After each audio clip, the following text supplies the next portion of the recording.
Hi guys, welcome back to another ASMR video. A while back, Shenmue 3 came out, and when it was announced at E3, I think it was E3 2018 or E3 2017, I forget which, but I said to myself, okay, I'm gonna back this game. Obviously, I played the first two and never thought a third would ever be made. And sure enough, it came to fruition. But when I backed the game on Kickstarter, I got some physical goodies as well.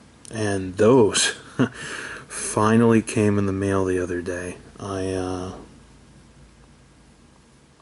have them here. It's a year too late, I guess, but here we are.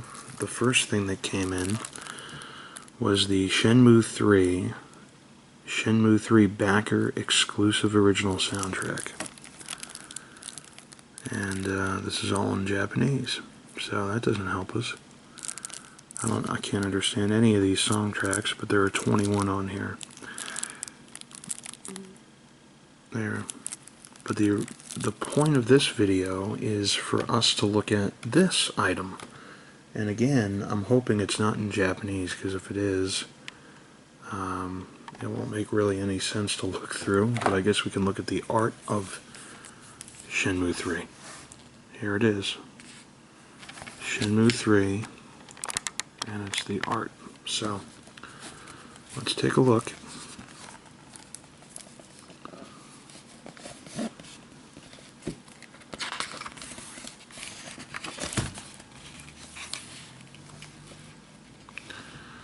Apologize for the glare.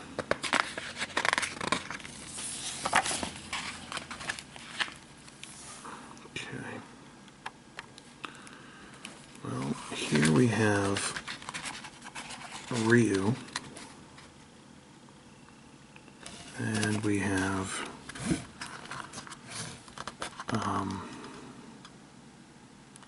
for some reason I want to say Nezumi, but I can't remember her name. Xinhua, maybe? Shenhua? Shenhua. I think it's Shenhua. I don't know where the hell Nezumi came from, but okay, good. So it is in Japanese and English.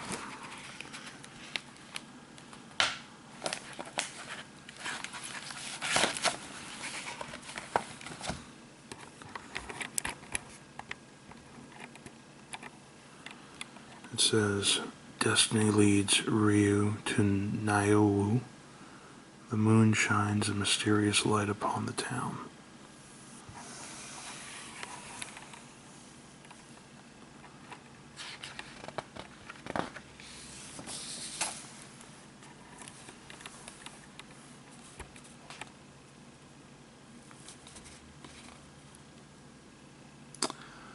Graphically, the game is really good. The backgrounds were breathtaking, and the structures and all of that. The game, however, was not very good, and that was disappointing. It was very, very short. Not as big as the other two games, not even close. But again, you know, it had Kickstarter money. It did not have Sega behind it. Yu Suzuki left Sega and tried to do this. He created his own game company called it WiseNet, or EaseNet, I think it's pronounced EaseNet, but it's Y''S net.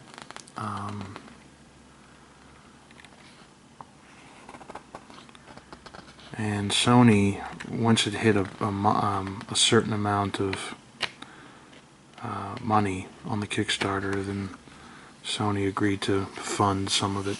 So here it says, Rio traces Iwo steps in Bailu Village.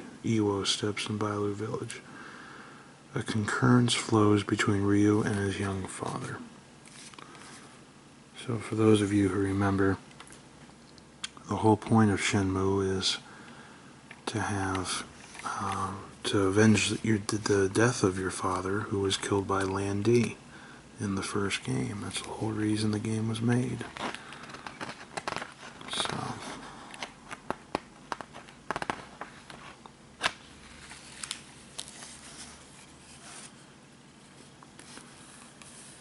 here's Shenhua and Ryu again. Ryu again over here.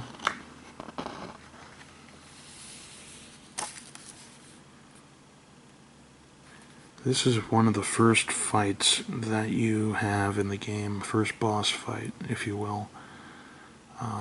This guy right here. And you get your ass kicked in the beginning, and then you have to go and train to level yourself up, and that is very time consuming and very monotonous, but you eventually get to the point where you have enough strength to beat him.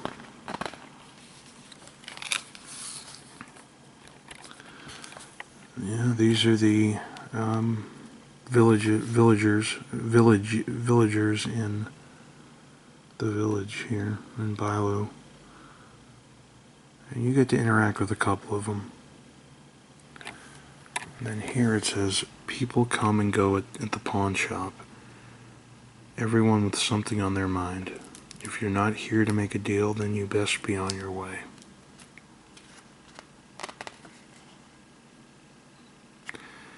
Interestingly enough, why do I get the feeling?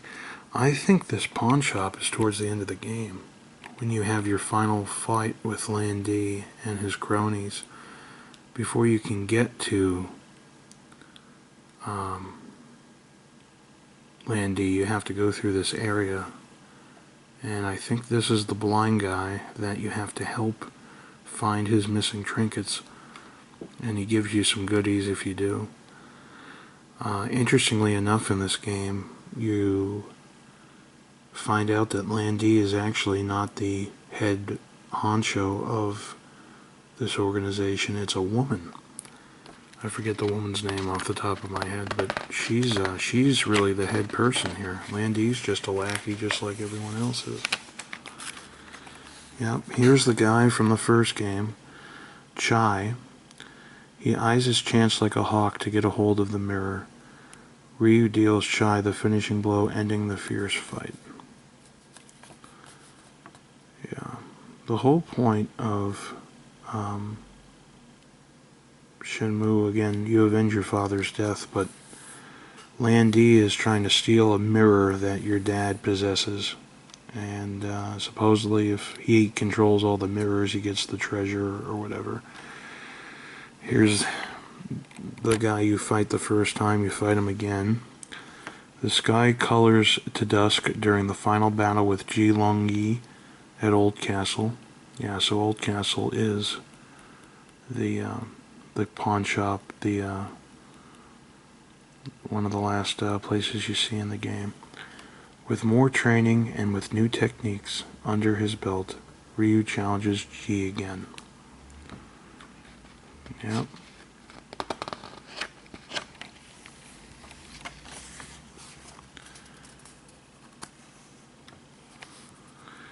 Now this girl is a protector of the temple. When you finally hit I forget if it's China or Japan. I think it's China. I forget. But anyway, you fight her. She wants to fight you until she realizes that you're only there to protect and not destroy. And she becomes an acquaintance. And then this guy here, this old guy, says, Ryu asked to be taught a secret Bai Quan technique to defeat a powerful foe. So you promise to follow my orders to a T with no backtalk? Well, this guy lives in an abandoned temple, and you have to find him a $400 jar of wine, specifically a $400 jar of wine that you have to pay for yourself before he'll even agree to train you. And supposedly, if I recall correctly, because it's been a long time since I played this game, he trained your father. Or him and your father were best friends, one of the two.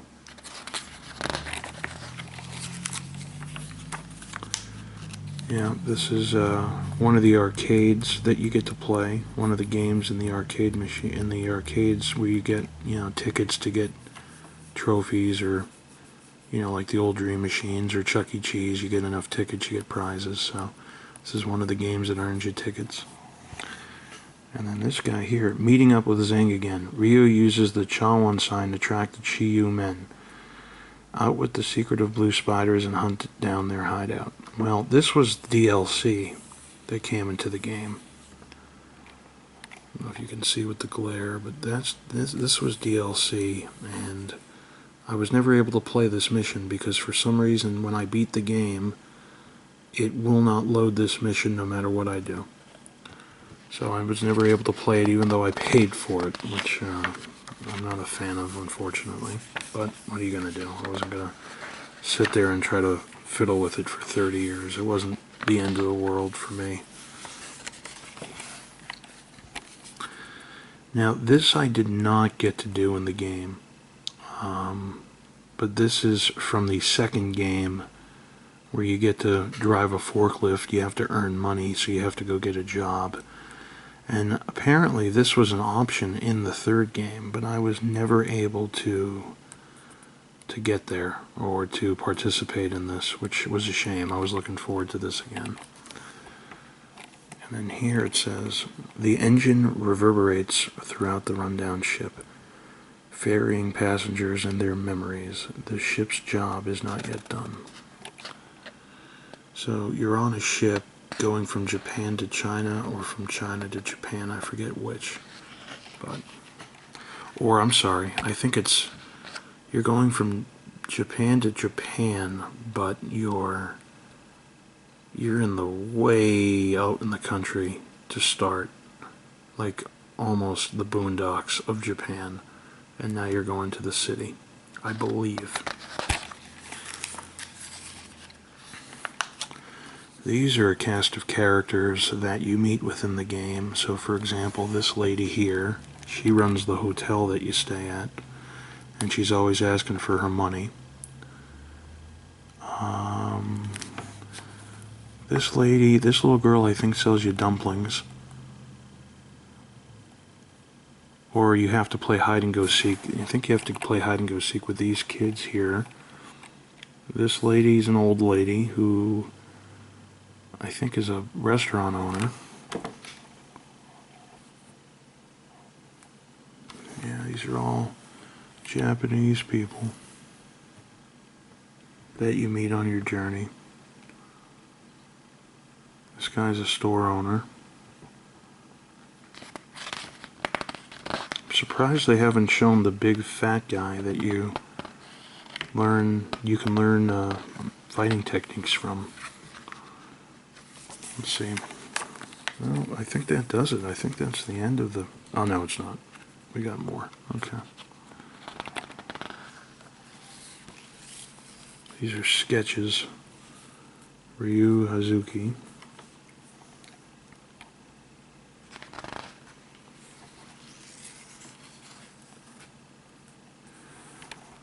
With the Phoenix Mirror his late father left behind, this young man embarks on a journey from Japan to Hong Kong. Well, there we go. Japan and to Hong Kong. And overcomes many trials to finally meet a girl named Shenmue from Bailu Village. So her name is Shenmue, I remember that correctly. Okay, good.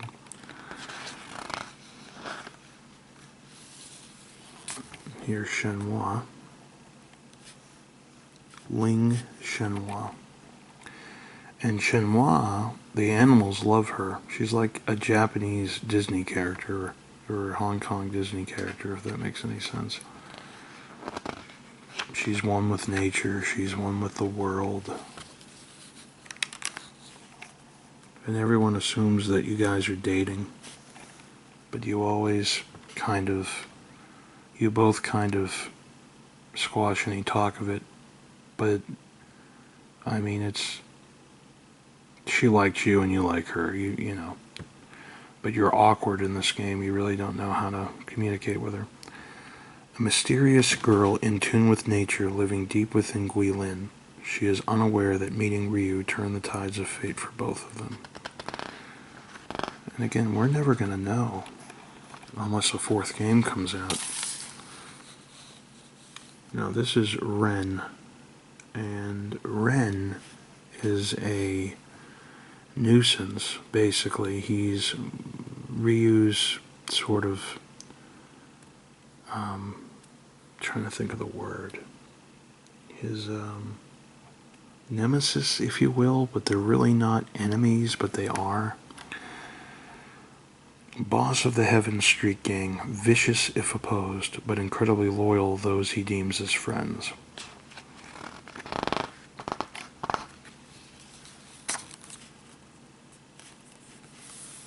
And he helps you fight at the end of the game. Try to defeat Lan Di, because there's treasure in it for him. That's the only reason he's doing it. Now here's Lan Di. Here's the bad guy from the first two games who killed your father.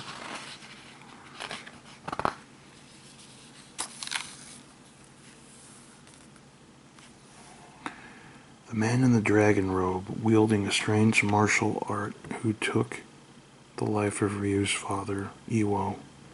What are his and the Chi-Yu-Min's true intentions? Let's see if it shows the lady that I couldn't remember her name from the beginning. I think this might be her. Yeah. Now soon. The most ruthless and merciless of the Chi-Yu-Min leaders, emotional and unpredictable, she twists the story in unforeseen directions. Yeah, she's, you meet her on the ship that brings you over, and then you find out that she's in charge, really, of everything that's been going on.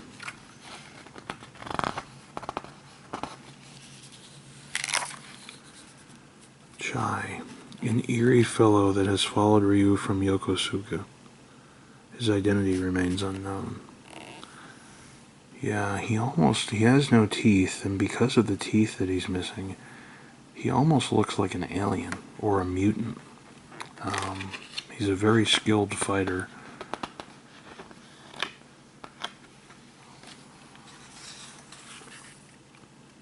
Oh. Jiao Lin. Lin's canvas is the grounds of the village square. Her uninhibited and innocent paintings soothe the village souls. She's a little kid that you meet.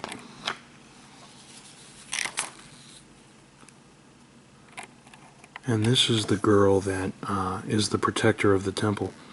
A shrine maiden serving the Lu Jiao shrine in Naiwu, liable to fly off the handle owing to her strong sense of justice and recklessness. Yeah, she doesn't play around.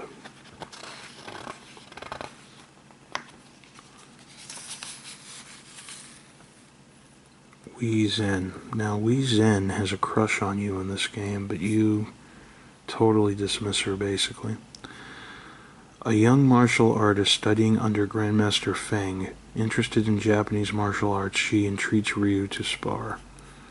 Yeah, she kind of has a crush on you in the game, but you don't really pay attention to her.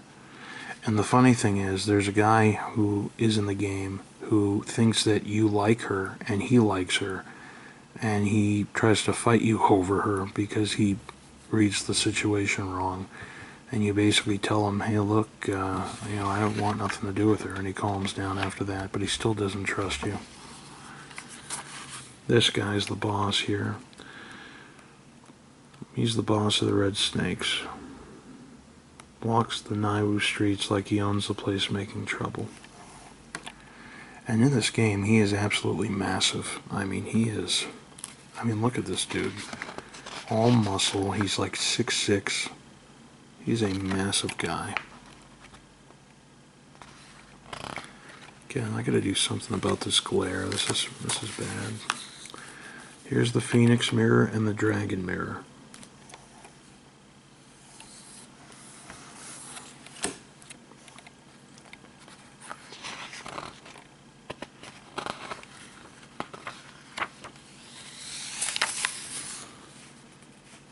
Yeah, here's the lady who owns the hotel.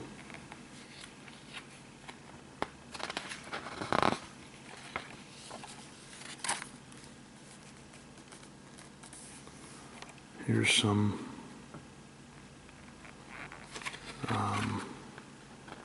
random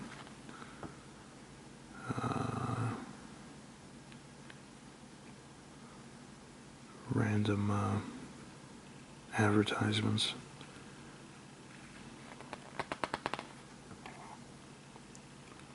It says berries, premium quality. It says 100% natural lemonade, only natural ingredients since 1864. Always fresh and delicious. And then here it says shoes, men, women, kids, sale 50% east of Sunrise Street. Sweet grapes since 1864, always fresh and delicious. And then music festival, London Theatre Hall. November 28th, 1964.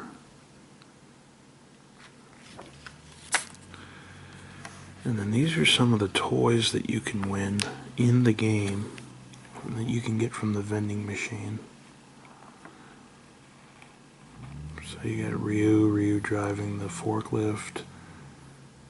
Chai's over here. This is a girl on a motorcycle that you meet in the second game.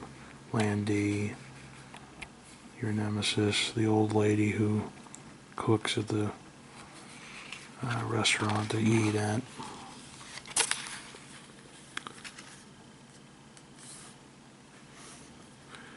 Hotel Naiwu.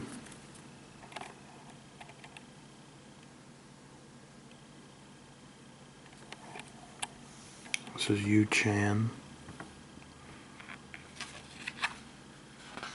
It says, go, okay, no, what, hi, blew it, grin, wow, and ouch.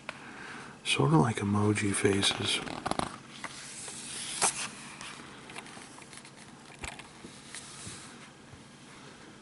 I think these are some people who backed the game. And then you have the Starlight Girl here. Greeting cards. I think these are some of the greeting cards that people got when they backed the game, so it shows you all of the different ones. What ancient mystery remains locked away by the dragon and phoenix mirrors? And what of the man Landy, whose hands are stained with the blood of Ryu's father? Ryu and Shenhua now stand at the precipice of destiny, though its true depths cannot yet be seen. And here's the title screen. And of course we have to have a motorcycle be as loud as it was during this video. And there you got it. Here's the Art of Shenmue 3. Well, thanks for watching, everyone. Appreciate it.